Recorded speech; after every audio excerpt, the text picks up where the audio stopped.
და რამდენიმე დღის შემდეგ ისევ შევიდა კაპერნაუმში და მოისმინა, რომ სახლში იყო. და მეხსეულად შეიკრიბნენ მრავალი, ისე რომ ვეღარ ეტეოდა არც კართანაც კი და მათ ელაპარაკებოდა სიტყვას და მოდიან მასთან და მოჰყავთ დამბლადაცემული 4 კაცი რომ მქონდა. და რადგან ვერ მოახერხეს მისთან მისვლა ხალხის სიმრავლის გამო, ახადეს სახურავი იქ, სადაც იყო იესო და გახურეტილი სახურურით ჩამოუშვეს საკაცე, რომელზეც იცვა დამბლადაცემული. და იესო მათი რწმენა რომ დაინახა უთხრა დამბლადაცემულს, შვილო, მოგეტევა შენი ცოდვანი. ხოლო იქ ისხდნენ ზოგიერთი მწიგნობარი და გულში ფიქრობდნენ, რად ლაპარაკობს ეს ასე. გმობს იგი, ვინ შეიძლება ცოდვათა მიტევება გარდა ღმერთისა.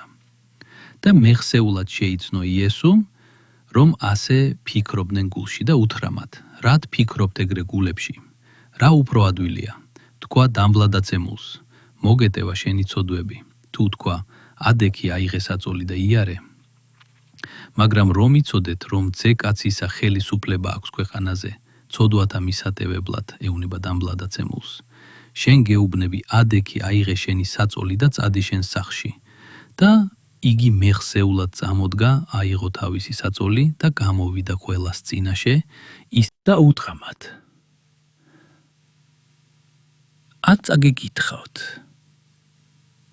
რა გააკეთა დავითმა, როცა შია